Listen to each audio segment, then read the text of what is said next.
บาทอุดมรุ่งเรืองงามตาเจ้าน้อยบุญทาวงศาข้าหลวงพวงเชียงใหม่ปกครองหัวเมืองฟ้าทุ่มเทแรงกายแรงใจทุกชาติพันธุ์รวมใจรักษามัคคี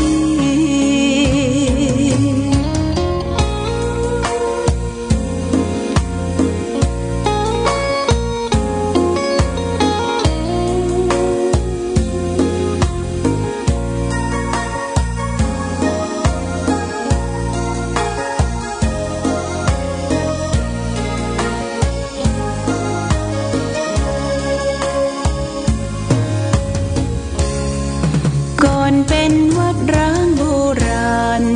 สืบสาน2524พระมหาราชครูเกษราปัญญาปรมาติกาจารย์จากวัดดับภัยเชียงใหม่สืบสานเวลาผ่าน131 ปีนานไกลวัดพระบาทอุดมรุ่งเรืองงามตาเจ้าน้อยบุญทาวงศาข้าหลวงพวงเชียงใหม่ปกครองหัวเมืองฟ้าทุ่มเทแรงกายแรงใจทุกชาติพันธุ์รวมใจรักษามัคคี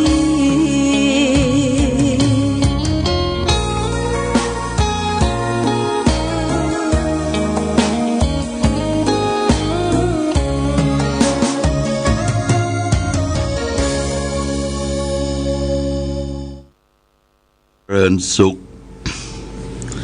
ศรัทธาสาธุชนญาติโยมท่านพุทธบริษัททั้งหลายวันนี้รายการธรรมประทีปส่องต่างก็ได้มาพบปะกับพ่อแม่พี่น้องศรัทธาสาธุชนญาติโยมแห่งกรังเน่งวันนี้เป็นวันพฤหัสบดีที่19เดือนมีนาคมพุทธศักราช2569ซึ่งตรงกับเดือน5ใต้เดือน7เหนือขึ้น1ค่ำเป็นนี้ปีนี้เป็นวันนี้เป็นวันเสียประจำเดือนญาติโยมวันเสียของเดือน7เสือพัดกับศุกร์เสียพัดกับเสาร์ญาติโยมเสียพัดกับเสาร์ ขอโทษ เสียวันพัดวันเผาเสีย2 วันตามปกติล้านนาของวัดธาตุคำยังใหม่วันเสียประจำเดือนกับพึงเว้นญาติโยมพึงเว้นจากการทำบุญที่เป็นมังคละเป็นมงคลงานเฉลิมฉลองอย่างต่างๆแต่เสียศพเสียซากเสียนั้นเป็นประการใด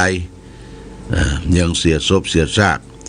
การเสียศพเสียซากทางพื้นเหนือเฮาบางเหนือเฮาก็ถือว่าเว้นวัน9 กองวัน9 กองเปิดห้ามเสียศพเสียซากตามจารีตประเพณีโบราณอันนี้ก็ฝากไว้เป็นข้อคิดแก่ญาติโยมท่านสาธุชนทั้งหลายเดือน7ออก1 ค่ำก็พร่ำว่า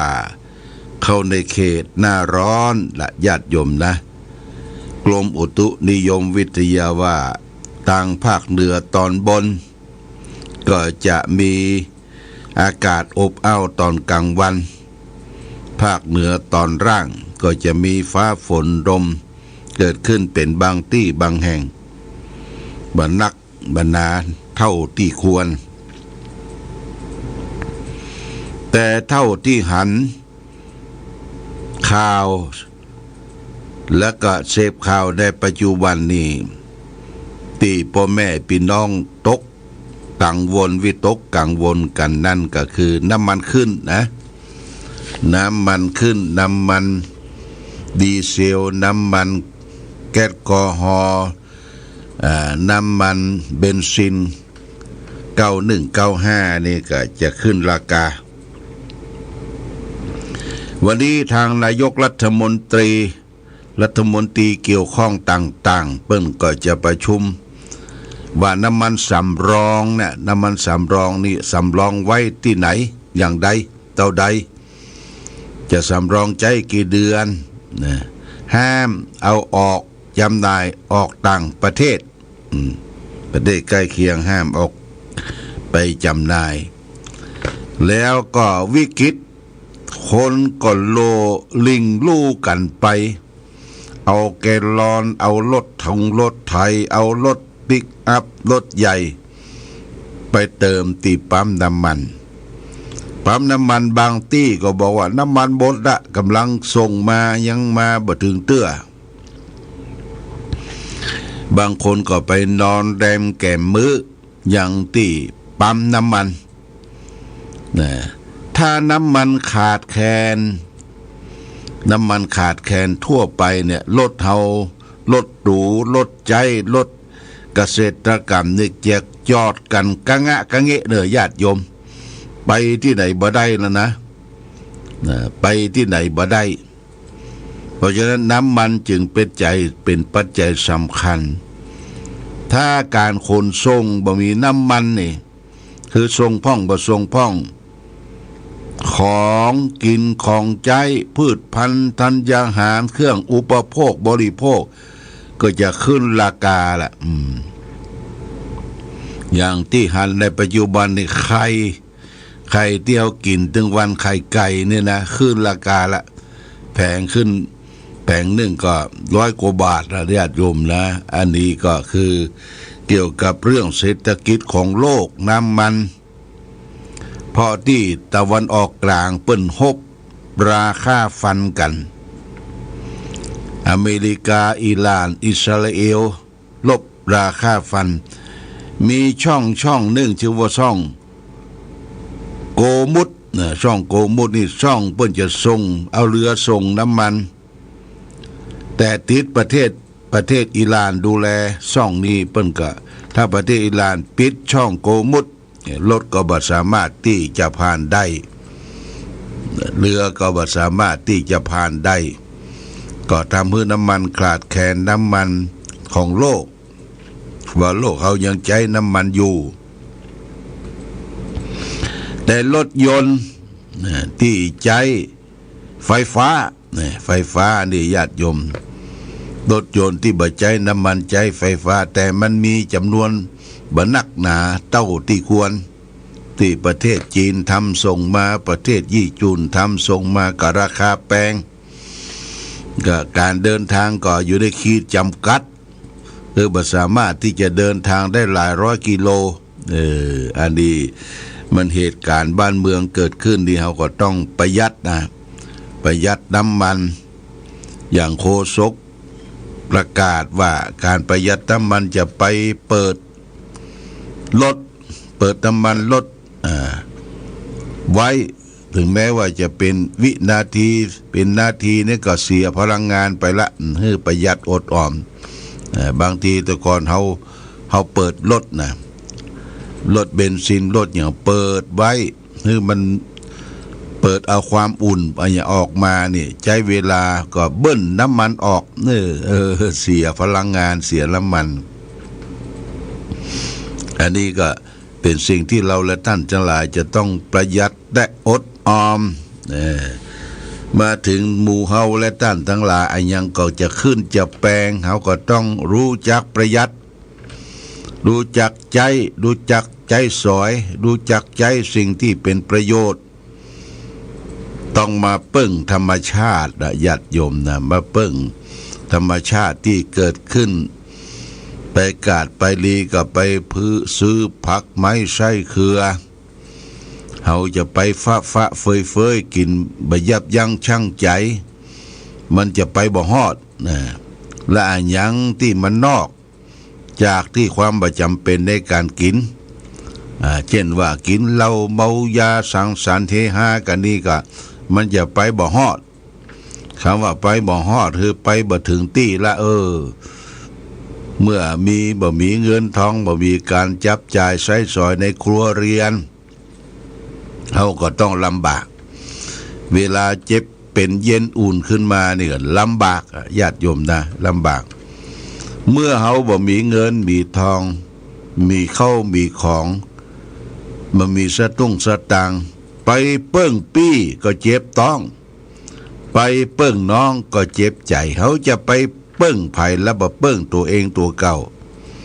การจะเปิ้งตัวเองตัวเก่านั่นก็ต้องรู้จักวางแผนรู้จักประหยัดอดออม ในการดำรงชีวิต ขอโทษในการดำรงชีวิตครัวเรือนของเราที่ไอแคกนี่ไอยังญาติโยมเพราะว่ามันได้มาสัมผัสกับแอร์ในเครื่องส่งนี่แอร์เครื่องส่งนี่จะต้องเปิด2เครื่องหนึ่งเปิดเครื่องส่งเย็นตลอดเวลาอยู่ในอุณหภูมิแถมเครื่องหนึ่งก็คือการเปิดในห้องที่วิทยากรที่มานั่งอู้จ๋านี่จะต้องเปิด2เครื่อง ก็ถ้าเมื่ออากาศกระรับผลกระทบเปลี่ยนแปลงมีการไอแคกเป็นยังญาติโยมต่อสู้ได้อยู่เนาะดินฟ้าอากาศที่มากระทบร่างกายเฮาเปลี่ยนแปลงโรคภัยไข้เจ็บเข้ามาเบียดเบียนเฮาจั่งน้ำหนักตัวเองตัวเก่าพออยู่ได้ทนได้อย่างหลวงพ่อพระพรหมมงคล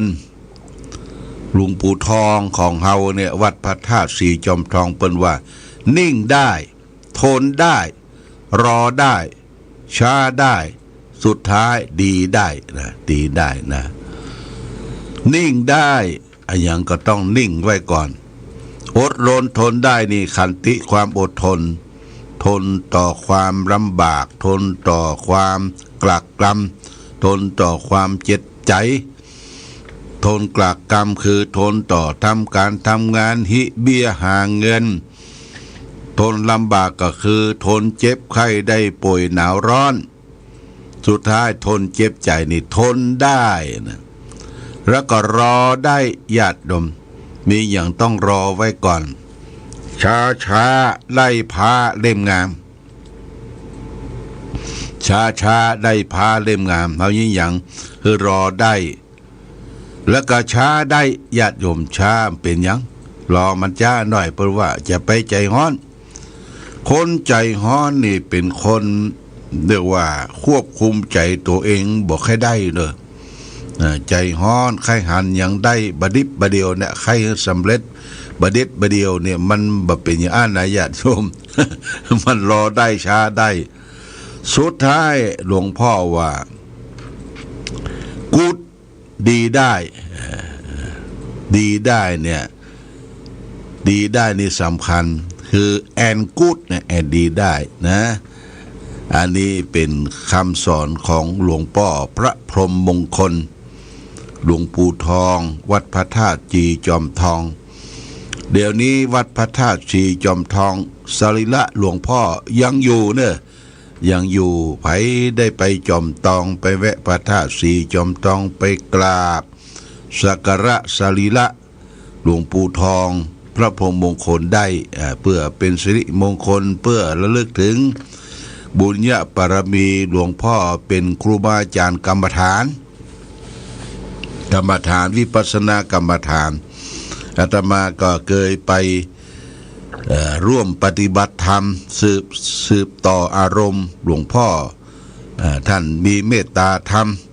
เมตตาธรรมสอบอารมณ์เมื่อได้ไปปฏิบัติธรรมที่วัดพระธาตุสีจอมทองตอนนี้ก็มีเจ้าคุณแสวง เจ้าคุณแสวงเป็นเจ้าอาวาสวัดพระธาตุศรีจอมทองนี่ก็ไปมาหาสู่ซึ่งกันและกันเป็นสำนักใหญ่สำนักวิปัสสนาน้ำพระธาตุศรีจอมทองญาติโยมจะไปปฏิบัติธรรมก็ไปได้ไปติดต่อก่อนมีที่นอนมีที่ยังแล้วก็มีของที่เขาจะเอาไปใช้ในการปฏิบัติธรรมหรือมีปัจจัยที่จะได้ไปให้หอมเข้าสู่โรงครัวการปฏิบัติธรรมนี่เขาจะไปหวังว่าวัดนั้นวัดนี้เปิ้นอุดมสมบูรณ์นะยกตัวอย่างเช่นว่าวัดพระพุทธบาทอุดมเนี่ยบางคนตั้งใจจะมาอยู่วัดญาติโยมตั้งใจจะมาอยู่วัดบ่มีไผซัพพอร์ตเลยบ่มีไผดูแลนะญาติโยมบ่มีไผดูแลคนที่มาอยู่วัดเนี่ยต้องมีปัจจัยแล้วว่ามีของเข้าสุกเข้าสารอาหารแห้งจะต้องมาปึ้งตัวเองเจ็บไข้ได้ป่วยต้องปึ้งตัวเอง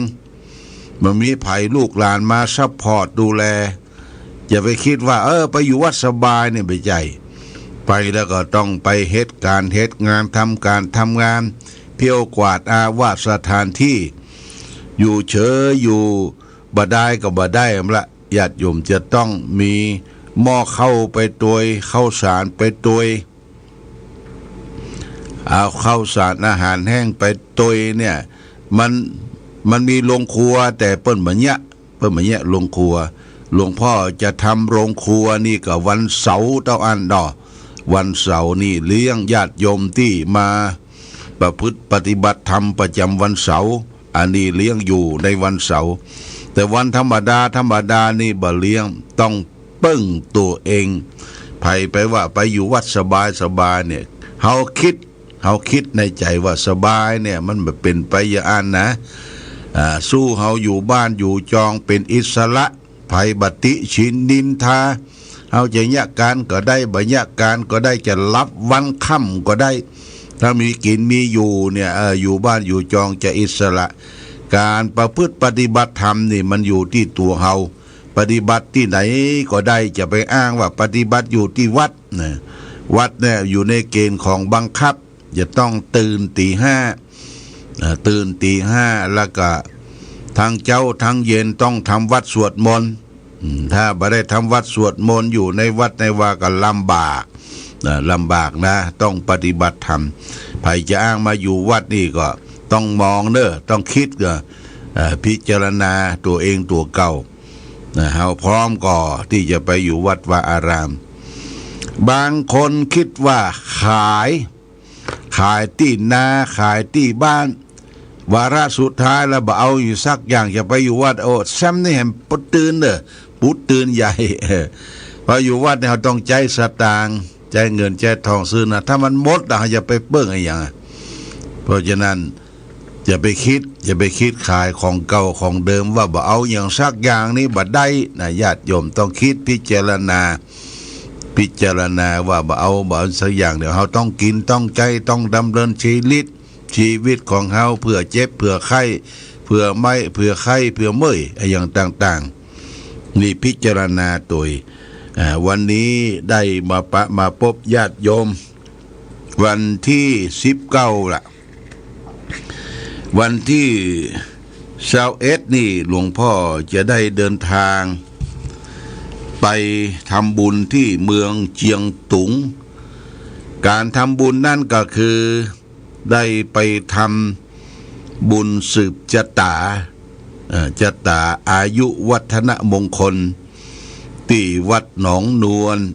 ตำบลเมืองเจมอำเภอเจียงรัฐเชียงตุงการไปนั่นก็ได้นิมนต์ตู้เจ้าพระสงฆ์ครูบาอาจารย์พระครูบาต่างๆใน9 รูปได้ไปสวดเจริญพระพุทธมนต์แบบฉบับเจียงตุงและนอกจากนั้นก็จะได้ถวายกองทุนบำรุงวัดผ้าป่าบำรุงวัดสักกองหนึ่งก็ตั้งใจว่าก็จะทำบุญกองทุนผ้าป่าสักกองหนึ่งในวันเกิด ที่เปิ้นยกยอหลวงพ่อเป็นครูบาเจียงตุงที่วัดหนองนวลนะได้ญาติโยมที่วัดหนองนวลก็แจ้งญาติโยมท่านสาธุชนทั้งหลายต้องขอบคุณกับเจ้าภาพเจ้าศรัทธาตะวานี้ก็มีคุณกนกพิษชัยนาพร้อมครอบครัวบ้านห้วยงูในได้ร่วมบำบุญมุทิตาหลวงพ่อเป็นปัจจัย1,000 บาทและคุณกนกพิษชัยนาพร้อมครอบครัวได้ร่วมทำบุญผ้าป่าไปทำบุญเชียงตุงแห่ง1,000 บาทคุณกนกพิษชัยนาพร้อมด้วยครอบครัวบ้านห้วยงูในได้ทำบุญบำรุงค่าไฟฟ้า2 วัดพระพุทธบาทอุดม1,000และก็วัดพระธาตุศรีมหาโพธิ์พระเจ้าใหญ่แห่ง1,000โมทนาสาธุอยู่ดีมีสุขมีโชคมีใจที่ได้ร่วมทำบุญกับหลวงพ่อทัดนั้นมาก็มีนางอนงวรรณสุกานี่ทำบุญร่วมกองผ้าป่าแห่ง100 บาทแล้วก็ทัดนำมาหมายมีแม่กัลภาดวงตาบ้านห้วยงูในร่วมทำบุญ100 บาทท่านนั้นมาหมายมีพิลารักสุกาดำผลบุญพระป่าร่วมกับหลวงพ่อบ้านห้วยงูในแห่ง100 บาทแล้วก็นางพวงเพชรคำฟูได้บำรุงถวายค่าน้ำค่าไฟฟ้าสถานี100 บาทแล้วก็มีนางดวงเพชรคำฟูร่วมทำบุญมุทิตาหลวงพ่อ100 บาทแม่กัลยาดวงตาพร้อมด้วยญาติบ้านห้วยงูในอำเภอฝางบำรุงค่าไฟฟ้าสถานี100 บาทแล้วก็มีแม่กัลยาดวงตาทำบุญร่วมผ้าป่าเชียงตุงแห่ง100 บาทแล้วก็มีดาบตำรวจสุพจน์แม่จันทนาถาวงบ้านหัวฝายได้ครอบครัวทำบุญร่วมกับหลวงพ่อแห่ง600 บาทและทัดดันมาหมายมีป้อใจแม่คำเกื้อการุณวงศ์บ้านหัวฝายร่วมทำบุญกับหลวงพ่อค้ายในวันเกิดแห่ง500 บาทโมทนาสาธุและพร้อมกันนั้นก็มีหลวงปู่พระครูปฏิภาณธรรมทินวัดพระธาตุจอมพอที่เปิดออกรายการ5 โมงเจ้าเนี่ยญาติโยมนะรวมทำบุญแห่ง1,000 บาทพร้อมโดยคณะชมรมผู้ปฏิบัติธรรมประจำวันเสาร์อันมีแม่จงดีพ่อหมอและแม่จงดีเชื้อกันทา500 บาทได้รวบรวมปัจจัยทั้งหมดตึงหลวงปู่ตึงคณะชมรมผู้ปฏิบัติธรรมมอบมาแล้วเป็นเงินอยู่ 4,000 บาทก็จะได้เอาไปร่วมทำบุญสืบโหราจตาและก็ทำบุญกองผ้าป่าและถวายจตุปัจจัยทายทานแด่ครูบาอาจารย์ที่รัฐเชียงตุงเป็นลำดับต่อไปเชียงตุงก็ไปวันที่21และกลับวันที่23ได้ญาติโยม23ตอนค่ำถึงบ้านเฮาก็ประมาณสัก5 โมง 6 โมงอันนี้ก็แจ้งให้ญาติโยมท่านสาธุชนทั้งหลายวันที่21วันเสาร์หน้านี่เฮาก็งดปฏิบัติธรรมประจำวันเสาร์เพราะคณะชมรมผู้ปฏิบัติธรรมประจำวันเสาร์ก็จะได้ไปร่วมปฏิบัติธรรมที่วัดน้ำบ่อหลวงร่วมกับท่านพระครูศรีวัดศรีบุญเรืองท่านด็อกเตอร์จะได้พาไปที่เพก็มีไผละคณะชมรมปฏิบัติธรรมไปหมดแล้วก็เฮาก็งดหลวงพ่อก็จะเดินทางตั้งแต่เจ้าวันที่21ก็งดปฏิบัติธรรม1 วัน วันเสาร์ที่21เนี่ยญาติโยมนะบ่ได้ทำสำรับกับเขาอย่างแต่ประการใดก็แจ้งให้ทางพระเจ้าประสงค์ครูบาอาจารย์ได้รับทราบวันที่21งดปฏิบัติธรรม1วันสำรวมผู้ปฏิบัติธรรมประจำวันเสาร์ก็จะได้เดินทางไปที่วัดน้ำบ่อหลวงอำเภอสันปะตองเป็นสำนักใหญ่สำนักปฏิบัติธรรมวิปัสสนากรรมฐานเราก็จะไปร่วมเปิ้นเนาะที่ท่านพระครูศรีวัดศรีบุญเรืองท่านด็อกเตอร์ได้เชิญชวนไปร่วมกันหลายลำรถนิโมทนาสาธุเอาก็จะได้ร่วมกันประพฤติปฏิบัติธรรมวันนี้รายการปฏิบัติธรรมรายการธรรมะประทีปส่องต่างก็ได้มาพบญาติโยมท่านสาธุชนทั้งหลายเอาธรรมะฝากว่าธรรมะที่ฝากคือเฮาทั้งหลายได้รับทราบคือโลกบาลคือธรรมที่คุ้มครองโลกเฮาเนี่ยจะร่มเย็นเป็นสุขบ่าทะเลาะวิวาทกันมีธรรม2ข้อคือ1หิริความละอายแก่ใจ2โอตปะความเกรงกลัวและความเกรงพิษบ่ทำพิษทั้งต่อหน้าและรับหลังนี่เป็นโลกบาลธรรมเป็นธรรมที่คุ้มครองโลกคือทุกคนมีความละอายต่อบาปสะดุ้งกลัวต่อบาปบ่กล้าทำบาปที่ลับและที่แจ้งมีความเกรงกลัวมีความละอายเอามีความธรรมะ2ข้อนี้เป็นธรรมของเทพเป็นธรรมของเทวดาโดยนี่ฝากไว้คือเป็นข้อคิดพิจารณาแก่เราและญาติโยมสาธุชนทั้งหลายเอาละวันนี้รายการธรรมะประทีปส่องต่างได้มาพบญาติโยมท่านสาธุชนทั้งหลายก็พอสมควรแก่กาลเวลาขอความผาสุกความมีธรรมจงบังเกิดมีแก่ศรัทธาสาธุชนญาติโยมทุกท่านรายการธรรมะประทีปส่องต่างได้ออกรายการธรรมะก็พอสมควรแก่กาลเวลาก็ขออำลาพาจากญาติโยมท่านสาธุชนไปก่อนรายการธรรมะประทีปส่องต่างต้องขอลาก่อนขอผู้ฟังจงตั้งมั่นจิตหันษาด้วยธรรมะขององค์พระพุทธาได้นำพาให้เกิดความสุขสงบเย็นขอเจริญพร